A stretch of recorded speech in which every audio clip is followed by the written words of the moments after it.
যেই জায়গায় আসার পরে নেতার নেতাগিরি শেষ হয়ে যায়, যেই জায়গায় আসার পরে মেম্বারের মেম্বারি শেষ হয়ে যায়, যেই জায়গায় আসার পরে চেয়ারম্যানের চেয়ারম্যানই শেষ হয়ে যায়, যেই জায়গায় আসার পরে এই পৃথিবীর অস্তিত্বটাই কেমন যেন বিলীন হয়ে যায়। আর এই জায়গায় আসার জন্য আমাদের কোনো প্রস্তুতি নাই।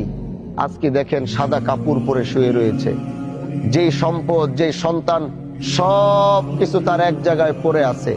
আজকে দুনিয়ার মানুষ তাকে জোর করে নিয়ে যাবে, তার বলার এই অধিকার নাই আমাকে নিও না, আমাকে আমার খাটের থেকে নামায়ও না, আমাকে আমার খাটের থেকে সরায়ও না, আমাকে আমার সন্তান থেকে আলাদা করো না, আমাকে আমার স্ত্রীর থেকে আলাদা করো না, আমাকে আমার পরিবার থেকে আলাদা করো না, আমাকে আমার এলাকার বাসীর থেকে আলাদা করো না।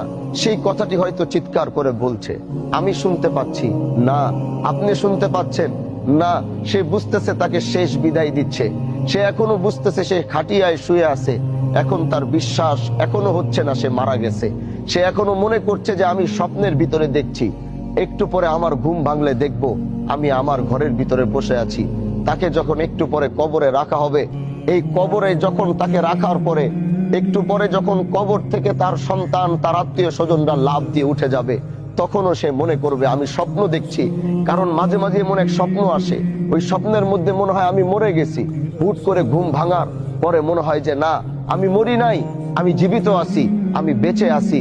তিনি এখনো লাশের খাটিয়ায় সাদা কাপড় পরে শোয়া, সে দেখছে এলাকার সবাই তার জানা যায়, কিন্তু সে মনে করছে না আমি বেঁচে আছি, ঘুম ভাঙবে তো দেখবো আমি দুনিয়ার সামনে। আজকে তাকে কবরে রেখে যখন কবর থেকে উঠা হবে, তখনও সে মনে করবে আমি জীবিত আছি, একটু পর আমার ঘুম ভাঙবে, দেখবো আমি দুনিয়াতে আছি। একটু পর ওই কবরের ভিতরে বাঁশ কাটা হয়েছে, বাঁশগুলো ওখানে রেডি, ওখানে হোগলার পাতা রাখা হয়েছে, হোগলা রাখা হয়েছে।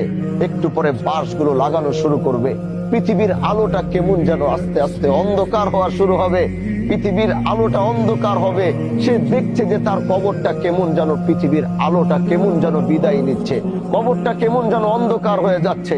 তখনও সে মনে করবে না আমি জীবিত আছি, একটু পর ঘুম ভাঙবে, দেখবো আমি দুনিয়াতে বেঁচে আছি। এরপরে ওই বাঁশের কুঞ্চি ফাঁকা দিয়ে একটু একটু করে আলো কবরে যাবে। দুনিয়ার মানুষ এতই নিষ্ঠুর, ওই আলোটুকু তার কবরে না যেতে যেন পারে, এজন্য উপরে কেউ কলা পাতা দিবে, না হয় কেউ হোগলা দিবে। কবরটা তখনও একটু একটু দুনিয়ার বাতাস পায়। কার কিছুক্ষণ পরেই কিছু মানুষ হাতের ভিতরে মাটি নিবে, তার সন্তান তার আত্মীয় তার রক্ত হাতের ভিতরে মাটি নিবে, এমন এক জায়গায় মাটি চাপা দেওয়ার জন্য এই পৃথিবী শেষ হয়ে গেল, তাকে আর কোনো